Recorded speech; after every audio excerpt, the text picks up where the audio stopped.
Hey guys, HDvee here and welcome to a brand new video. Now, as we all know, the Generation 4 remakes Pokemon Brilliant Diamond and Shining Pearl are going to be coming out later this year. Although in the original games there were quite a few problems, and so in today's video we're going to be going over all of the problems that need to be fixed in the Generation 4 remakes. So if you are excited for the video, make sure to drop a like down below. Let's try and hit 500 likes. Leave a comment, what problem do you think needs to be fixed in the Generation 4 remakes, and of course subscribe if you're brand new. We do daily Pokemon content on this channel. With all of that out of the way though, let's get into the video, and I really hope that you enjoy. So, starting things off, we're going to be taking a look at this article from The Gamer. It pretty much has all of the problems and issues that I wanted to go over in today's video, as well as a couple that I'm just going to be going over myself that aren't in the article. But this will be linked in the description down below, as always. It's titled 10 Things Pokemon Sinnoh Remakes Need to Fix, and it starts off with the overuse of HMs. So this was a massive problem in the original Generation 4 games. We all know the Pokemon like Bidoof and Pelipper and stuff, as you can see, that were just used solely for HMs because you just couldn't really transverse through the region without them.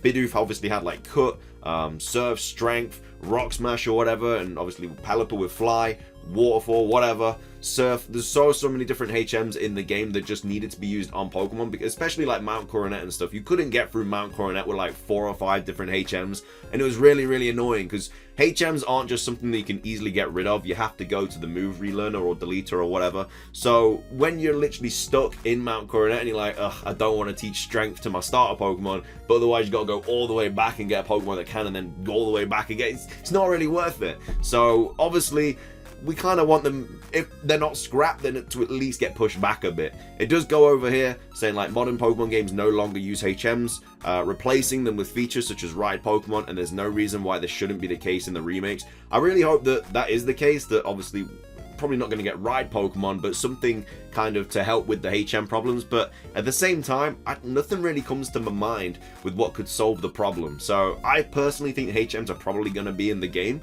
and we're just going to have to deal with it. Hopefully, like I say, we don't have to use HMs as much, but I don't think that's going to be the case. It says, if we're honest, HMs only ever acted as an annoyance, leading players to often traveling with 5 fighting Pokemon on 1 HM slave. The moves themselves can exist without the extra functionality, and it's a change that would likely lead to players having more varied teams. Some people like the HM aspect just simply because it makes the game a little bit harder. You have to be more, I don't know, intellectual with your decisions on what Pokemon learns what, so I kind of get that idea of as well.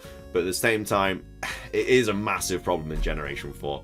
Next up, we have the Arceus Event. Now, obviously, this was a huge problem in the Generation 4 games because there was a bunch of different mythical Pokemon that were unobtainable. They were in the game, but you just couldn't get to them because the item you needed to get to them just wasn't put in the game. So obviously, you had the Arceus Event, you had the Shaman Event, the Darkrai Event. There was a bunch of different ones that you just could not access.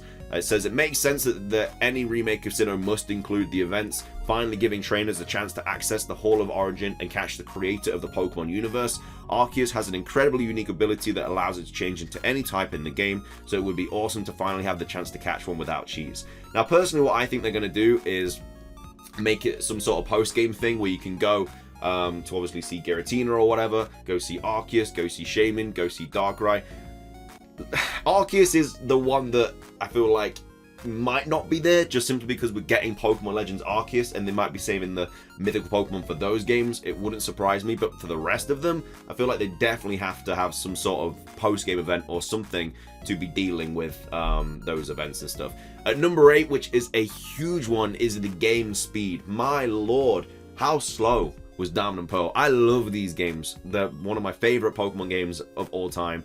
But the game speed was very slow. We've all seen the meme where if you just one-shot a Blissey, it literally takes 5 minutes for that health bar to go all the way down. And it's even worse if it survives on 1 and then uses a soft boil and it goes all the way back. It's horrible. But it does say here, Diamond and Pearl are great games, but they're also a real slog at times, mainly due to how slow everything seems to be. Battles are laggy at times, mainly due to the new level of complexity involved in the DS titles, but even menu and text speeds are incredibly slow, making dialogue-heavy segments a bit tedious at times. I never really had any problems with like the text speeds and stuff, because obviously you can make them faster. The main problem with me was the battle animations, and it just it just seemed to take so long. It just didn't need to be that long, in my personal opinion.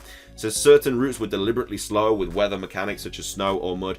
I get that. The snow at the top of the map, obviously, when you jump into like the wrong bit, and that is a little bit annoying, to be fair. I will agree with that.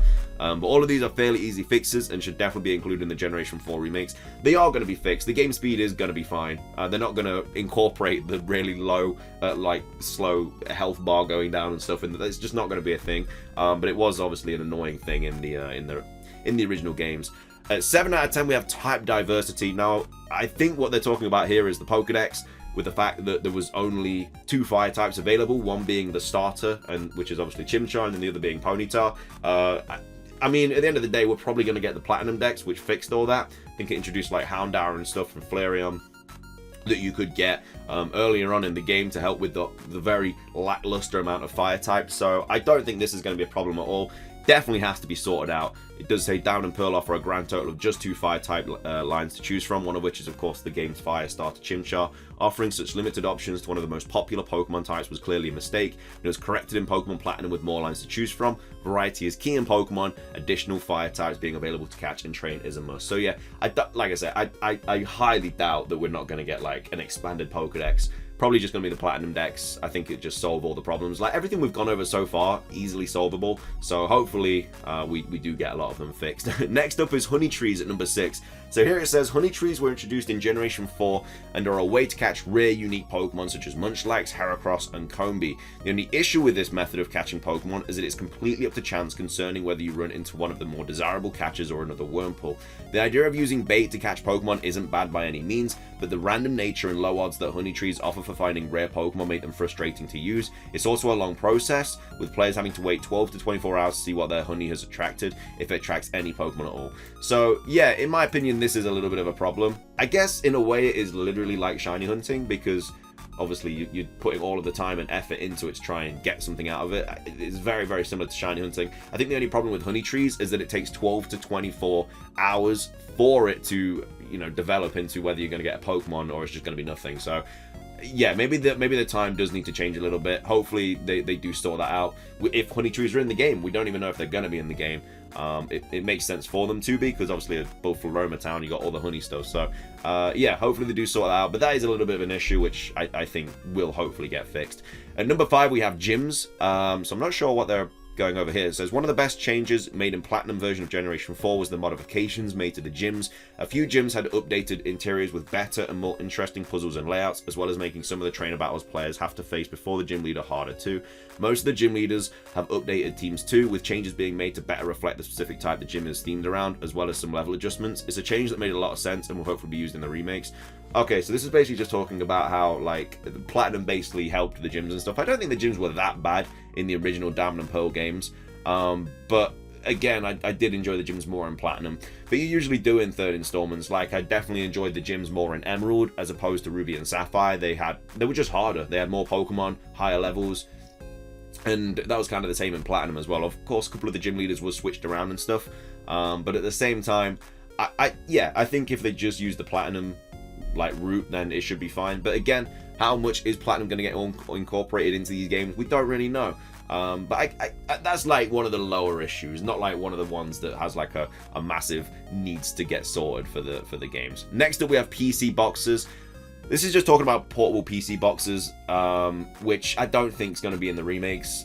Obviously it's very, very useful, being able to, you know, like when you catch Pokemon, put it in your team or put it into the box or whatever. Very, very useful. Love the feature so much. It's just something with a Generation 4 remake and what we're getting, it's just not really something that I think we're probably going to get.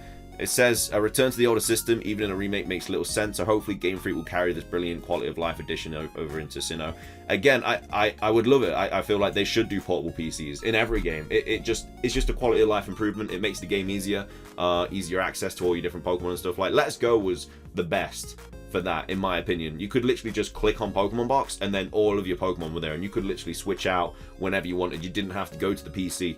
Honestly, so useful, and I feel like they should do something like that in every single game, because you just don't need to go to the PC. You know, PCs can be used for anything else, like they were in Sword and Shield. They were used for like trader card customization and all that, which was great.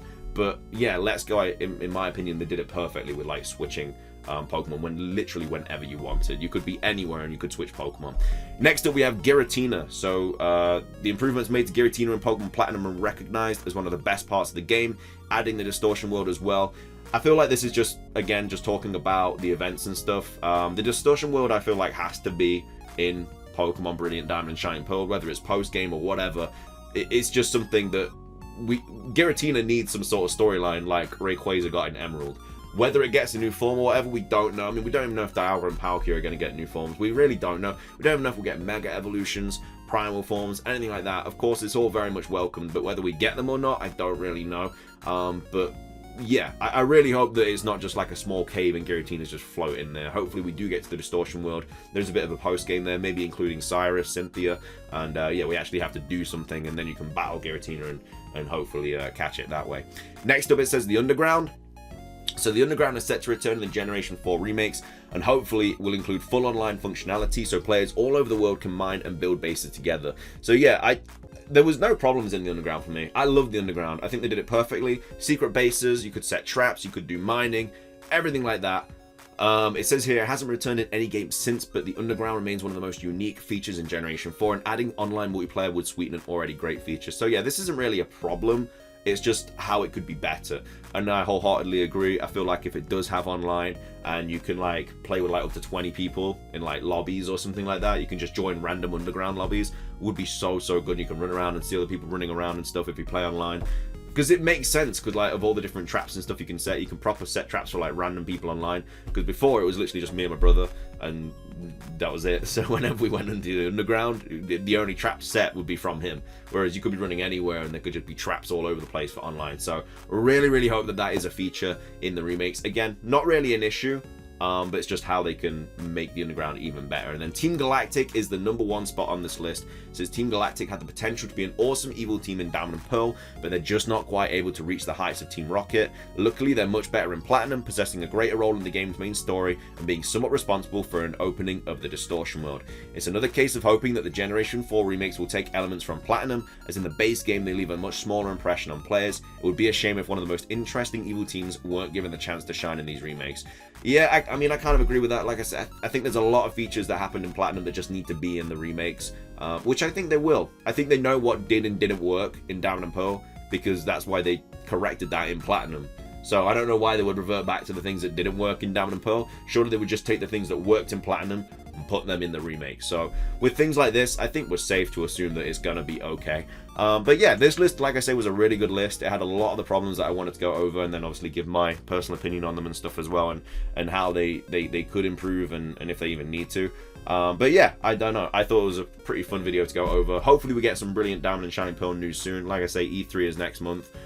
Whether we get some information at that or before, I don't know, but hopefully something soon. I hope you guys did enjoy the video though. If you did, drop a like down below. Let's try and hit 500 likes. Leave a comment. What problems that weren't mentioned in today's video do you think need to be fixed in Brilliant Diamond and Shining Pearl? And subscribe if you're brand new. We do daily Pokemon content on this channel. That's everything from me though. Have a fantastic rest of your day, and until next time, peace.